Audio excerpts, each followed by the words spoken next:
विदर्भ की चिकित्सा राजधानी माने जाने वाले नागपुर में अस्पतालों की फार्मेसियों को लेकर एक गंभीर लापरवाही का मामला सामने आया है।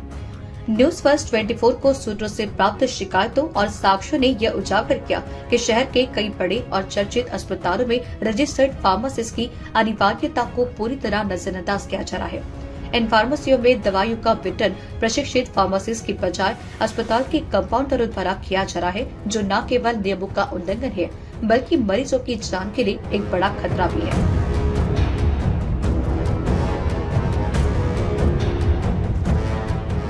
इस मुद्दे को प्रकाश में लाने के लिए एक मरीज ने गंजू अस्पताल में रिकॉर्ड किया गया एक वीडियो न्यूज चैनल को भेजा। वीडियो में देखा गया कि फार्मेसी में दवाइयां देने वाला व्यक्ति न तो खाद्य और औषधि विभाग के पोर्टल पर पंजीकृत है और न ही उसके पास डी फार्मा या फार्मेसी की किसी अन्य मान्यता प्राप्त डिग्री का प्रमाण है। मामले की गंभीरता को देखते हुए मरीज ने खाद्य और औषधि विभाग से संपर्क करने की कोशिश की, लेकिन अधिकारी कार्यालय में अनुपस्थित थे। जब न्यूज फर्स्ट 24 की टीम ने विभाग के अधिकारी से बातचीत करने की कोशिश की तो न केवल कोई अधिकारी उपलब्ध था बल्कि हमारे फोन कॉल्स का भी जवाब नहीं दिया गया।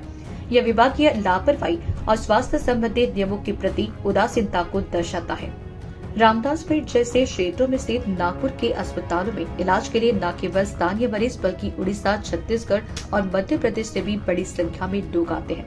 यहाँ के अस्पतालों पर मरीज विश्वास कर अपनी बीमारी का इलाज कराने आते हैं, लेकिन जब फार्मेसियों में दवाइयों का वितरण प्रशिक्षित और योग्य फार्मासिस्ट के बजाय बिना योग्यता वाले व्यक्तियों द्वारा किया जाता है तो यह उनके जीवन के साथ खिलवाड़ करने के समान है। यह लापरवाही न केवल कानून का उल्लंघन है बल्कि यह मरीजों की जिंदगी को भी दांव पर लगाती है। दवाइयों के गलत वितरण से गलत दवा, गलत डोज या नकली दवाइयों का उपयोग होने का खतरा बढ़ जाता है, जो मरीजों के लिए जानलेवा साबित हो सकता है।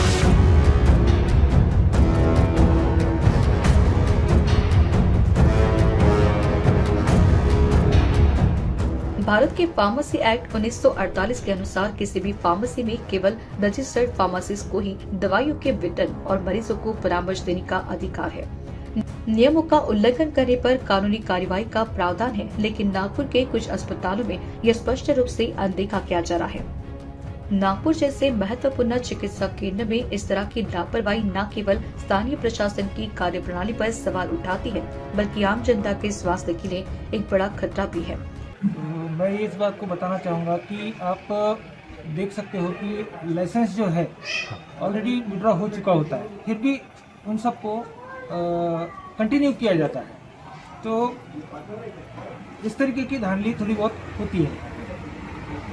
ये तो बड़े लोगों के बड़े अधिकारियों के दलालों के साथ जो कनेक्शन है, इसके बलबूते पर ये सब चलते आ रहा है। क्या यहाँ इस लाइन में भी दलाल लोग सक्रिय हैं? हाँ, हो सकते हैं।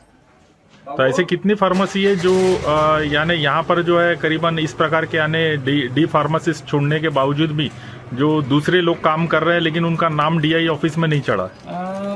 It's more than 30 to 50%। 30 to 50% है ऐसे? यस। तो क्या इसमें वाकई में इस प्रकार की दलाली होती है? हाँ, अगर देखा जाए तो किसी का नाम नहीं लेंगे पर मीडिएटर होते हैं। मीडिएटर होते हैं? यस। जो मैनेज करते हैं डीआई ऑफिस को? यस।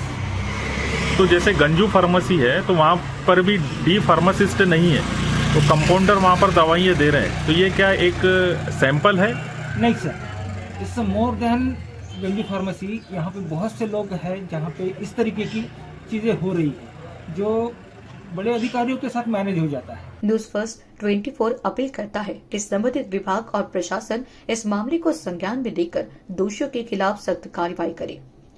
न्यूज फर्स्ट 24 के लिए वरिष्ठ संवाददाता कैलाश सुगन की विशेष रिपोर्ट।